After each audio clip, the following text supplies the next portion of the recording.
Alright, let's get this fucking video out of the way. So, recently, this was something that I thought about when talking on Twitter, which, I mean, as everybody knows, Twitter's kind of cancer when it comes to talking about social issues. I mean, social media, the internet in general, YouTube, all of it it all kind, it all kind of sucks, you know. It's just the way of the world that we've gotten used to.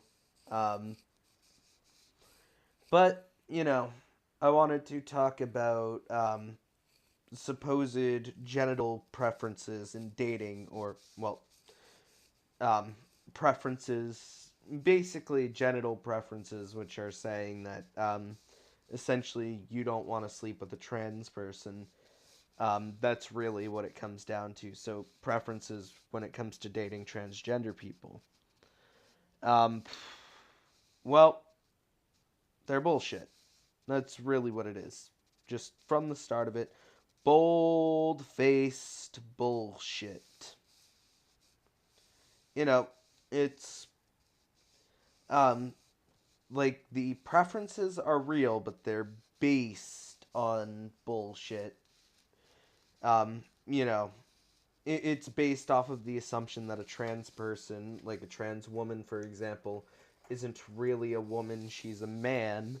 So therefore, if a guy sleeps with a trans woman, well, it's a guy sleeping with a man. A la traps are gay, which uh, they are if they sleep with women. I guess that would make them gay. Um, so yeah, it really comes down. Well, I'm almost thinking of titling this provocatively with the trap question. Um, Essentially, it's it's a very hard topic to talk about and not say something that pisses somebody off or gets taken out of context. But it's based off of bullshit. That if you have essentially genital preferences, it's based off of the false association of a vagina with a woman and a penis with a man, which, sex wise, a penis is associated with with a male and the vagina associated with a female. But, well, you know, there's intersex people, for example, which means that that's still an overly simplistic view of sex. But getting into gender is way more complicated and is meant to describe a more sociological experience. It is something that different cultures have had different views on throughout history. Um, and a lot of the two gender stuff very much comes from Christianity and the idea that it had to give everything some kind of objective category, that nothing could be ambiguous in any way. Like, it had to be categorized in some way. Um, this is something that you really just see in Judeo-Christian countries, and this attitude comes from mostly from Europe. There were probably quite a few parts of Asia that had it. You know, but when you start to come over to the Americas and you look at like the native cultures there, which it wasn't a big thing with agrarian society or with those societies because a lot of them weren't really agrarian. They couldn't really be agrarian because they didn't have the animals to domesticate that Europe and Asia had. I mean, Asia had horses. Um, horses most likely came from Mongolia, which is, I mean, it's a side tangent, but So when you have hunting and gathering, that everybody takes part in, gender categorization makes makes way less sense than in an agrarian society where you're trying to figure out, well, who does reproduction and who is more physically capable of work. Um, which, funny enough, that's kind of a I very much took the agrarian thing from ContraPoints, where it's like, oh, it makes sense to figure out who bleeds on the birthing table and who plows the mule, which, yeah,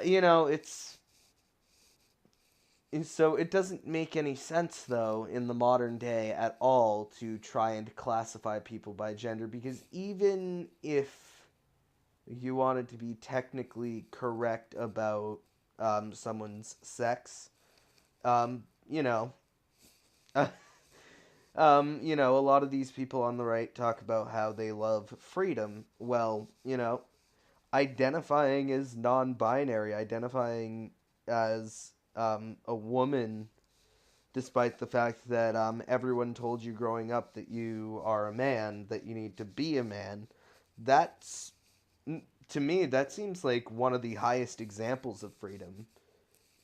The freedom to not feel pressured by social norms and not letting social norms dictate who you are, letting yourself dictate who you are. So, it's a very weird idea that, we're going to tie people's biology to their gender.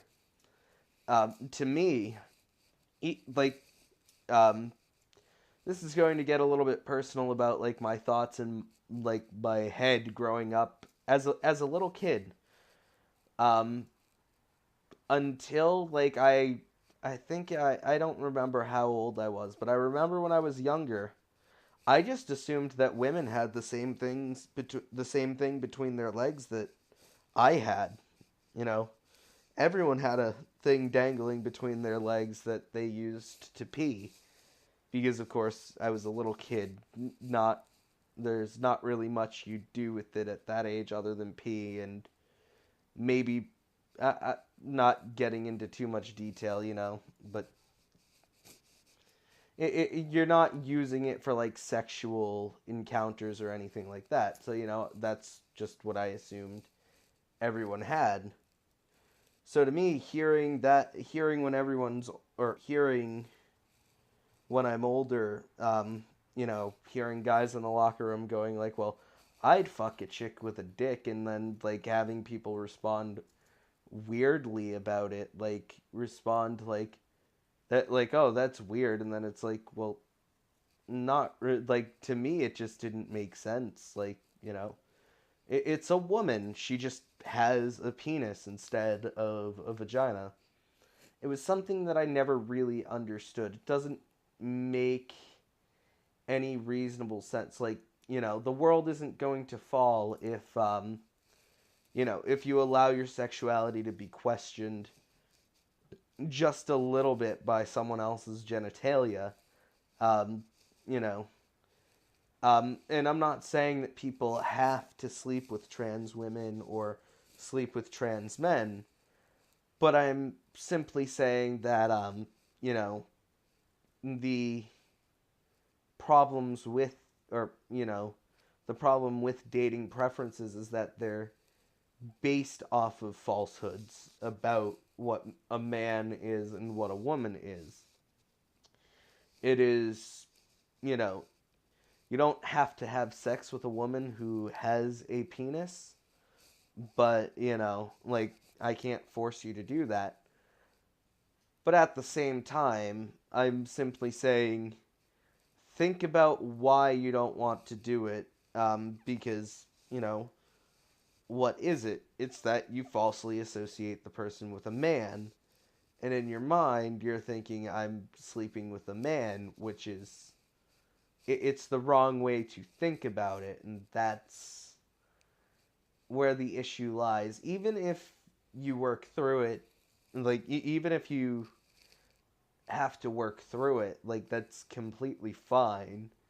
You know, you don't even if it's like a sub, because that's the thing, is that a lot of these things are subconscious, and really the point, like the thing that I want to do is I want to talk about or the things that I always want to talk about are is really that I want to approach them in more of a we need to think about why we think these things approach. We need to, like, you know, we need to know why people believe what they believe, why people think what they think. So I mean that's my take on this. I hope that you all enjoy this video, and you can donate to my Patreon, and go follow me on Twitter and follow my Facebook page. Links are all in the description. And I'll be leaving my Discord server link in there, which I don't think that I've been doing recently. Alright, bye everybody.